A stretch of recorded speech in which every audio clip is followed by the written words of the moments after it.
This is the easiest way to create 3D text effect in Photoshop. First of all, create a new project and select the text tool and type your text. I'm just typing 3D.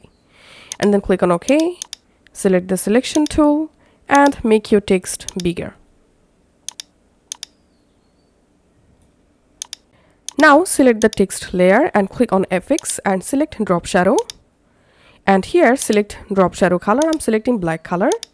And opacity give 5%, distance give 9 pixel, spread 1%, size 9 pixel, and angle give 120 degree.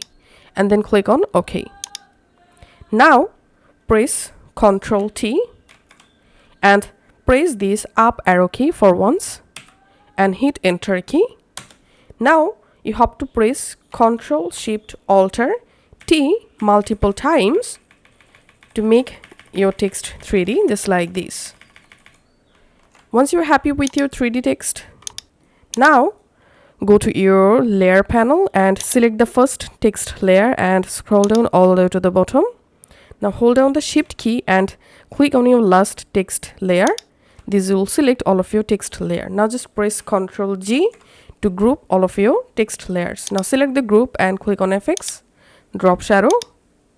Here go ahead and add drop shadow to your group text layer.